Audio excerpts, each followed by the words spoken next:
Today marks 1 year since an unnamed driver hit and killed a 7-year-old boy named Legend Jenkins with her car while driving on Hudson Boulevard in Gastonia, North Carolina.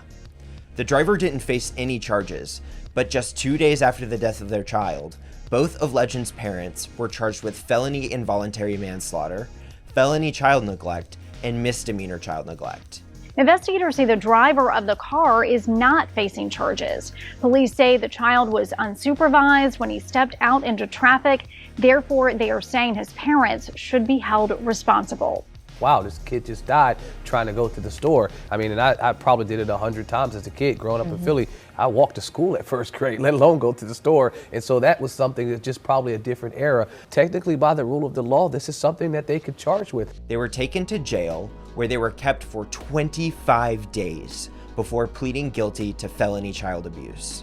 The other charges were dropped, and they were given a sentence of up to 2.5 years in prison, but received a suspended sentence of supervised probation for 3 years. In the United States, we allow drivers to kill about 250 children walking every year, and they rarely make the national news.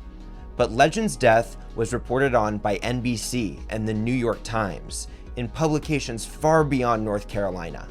This reporting focused on the human impact to the family and the cruelty of the criminal justice response, and rightly so.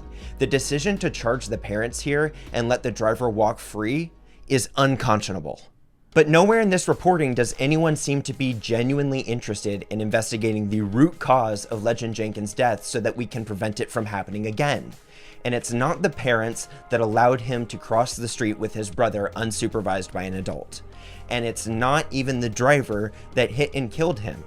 It's the design of Hudson Boulevard and the utter complacency of the city of Gastonia in addressing it.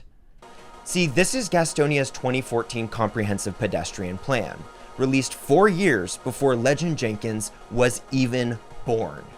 On page 57, it calls out the Hudson Boulevard, Lyon Street, Lynn Haven Street hotspot, saying, "This area has a complete array of pedestrian-oriented land uses, including a grocery store, the Gaston County Health Department, Hunter Huss High School, Southwest Middle School, a skilled nursing facility, and several residential areas." Some pedestrian improvements have been made to this intersection, but Hudson Boulevard still presents a challenge to cross because of its wide cross-section and the speed of traffic. The sidewalk gaps along Lyon and Lynn Haven streets make connecting through this community difficult. What this report reveals is that 11 years before Legend's death, the city admitted it had created a dangerous design, a high-speed multi-lane road with poor pedestrian connectivity, separating a grocery store from a public housing complex and city-run women, infant, and children center. They confessed that something needed to be done to prevent a future tragedy from happening, and then they allowed 10 years to pass without changing a thing. And you would think that after a tragedy like this inevitably occurred as a result of the dangerous design, the city's response would be to compensate the parents for their loss and immediately take steps to prevent it from happening again. But 1 year on, the intersection of Hudson Boulevard and Lyon Street hasn't changed a bit.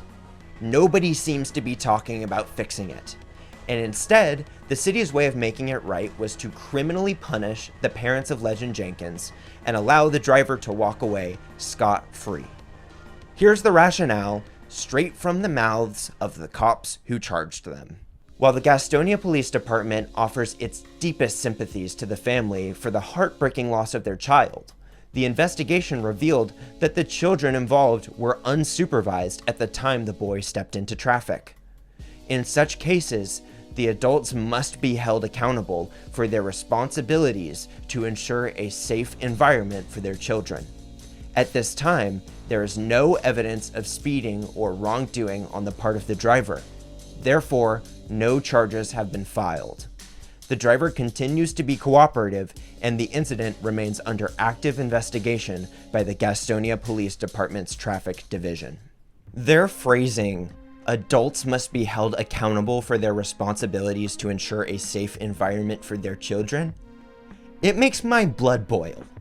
Because they're right, but the adults who failed Legend weren't his parents. It's the adults that created a child-killing street admitted that the street was dangerous, and then did nothing to fix it for a decade.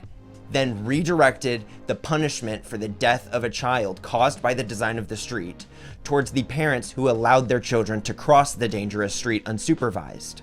Listen to this short clip from their sentencing that was included in some news segments, where the prosecution argues that what distinguishes the parents' behavior as child abuse in this situation is the design of Hudson Boulevard. It's the particular area that the children were sent into that makes this case different. This is a very heavily trafficked road. The city of Gastonia chose to build Hudson Boulevard. The city also chose to coordinate the array of pedestrian-oriented land uses around it, including the housing authority's public housing where the Jenkins family lived, the grocery store and Subway restaurant where they were walking home from, the 2 schools and the nursing facility, creating a condition which is dangerous for pedestrians by the city's own admission. I fail to see how responsibility for those decisions falls on the parents of the kid who is inevitably killed by those decisions given enough time. Apparently, if someone else hits and kills your kid with their car while you're not around, according to North Carolina General Statute 14-318.4, you have committed a felony. If you're an American, how likely do you think it is that you'll be killed by a motor vehicle at some point? Just think about it for a second. How likely would that have to be for it to become a public health risk rather than a matter of personal responsibility? Because the actual figure is about 1 in 100. That is insane. And here's a question. How many Americans died last year from getting hit by a pedestrian walking? If that ever happens, it is an extreme deviation from the norm, compared to the 24 people outside of cars that are hit and killed by drivers every single day in the United States. That's about 1 per hour. At the heart of the consternation about who to blame and punish when people are killed by cars is an indisputable fact that America has wholeheartedly rejected on a cultural, legal, and individual level. That the source of danger is the cars. When people outside of cars are hit and killed by them, it is never their fault. They weren't the one taking the risk of operating the heavy machinery at high speed. There is no logical way around this fundamental truth, which our legal system simply ignores. That the people who are causing the danger are the people who are driving. When drivers kill people with their cars and you can't prove that they were breaking the laws while they did it, that should be a sign that the system is not safe. It causes deaths even when drivers appear to be following the law. But instead, we have developed a farcical system whereby we only allow pedestrians to cross streets at certain places and certain times, and treat it as their responsibility to keep themselves safe from drivers. Sure, drivers have to bear the burden of waiting for the light and staying in their lane too, but they should bear that responsibility because they're the ones operating the heavy machinery and imposing dangerous conditions onto other users of the street. That's unlike pedestrians who pose a risk to nobody else, but who still have to press the beg button for the signal to let them cross, who are expected to defer to drivers and to take on the risk of drivers around them as their own responsibility. People walking are more vulnerable to danger than people in cars, and because they're slower and have to expend physical effort to move, a little extra distance is more punishing for people walking than it is for drivers. So when the only sanctioned route available forces people walking to make their journey take twice as much time and take place next to loud, high-speed, toxic gas spewing traffic on narrow sidewalks the whole time, that has a disproportionately large impact on their journey compared to, say, the impact on rerouting drivers on a longer path, slowing them down or adding a mid-block signalized crosswalk in the place where most pedestrians are already crossing. Yet, when pedestrians take the most comfortable, direct, and logical path, we blame them for their own deaths.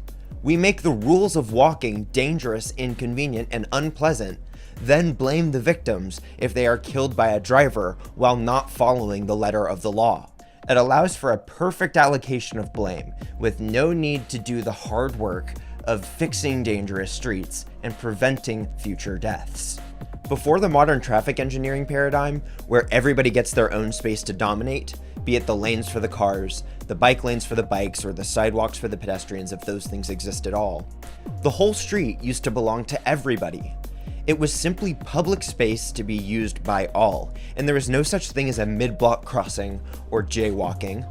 The trams operated pretty slowly, and their paths were visible and predictable since they followed rails embedded in the street, so they were safe to be in mixed traffic conditions. Then, General Motors deliberately invented the term jaywalking, spread it through massive amounts of propaganda, and lobbied to make jaywalking a crime in most cities. But when it's a child who jaywalks, we just turn the blame on the parents. In a sane world, it would be safe for children to cross the street, and the design of streets wouldn't allow for deadly speeds. This is not some crazy fantasy. There are many places in the world that design their streets safely enough that children use them unsupervised without a problem all the time. In that world, we don't have to inflict further trauma onto a suffering family to clear our conscience of the criminally dangerous human habitat that we have inflicted upon our children. It is disgusting. I would like to see Jessica Ivey and Samuel Jenkins' convictions overturned. I would like to see them compensated for the cruel punishment that the state has inflicted upon them, despite doing nothing wrong, besides apparently allowing their children to interact with the dangerous world that we have created for them. And most importantly, I would like to see the design of Hudson Boulevard changed to make it safe for children. Otherwise, this will inevitably happen again.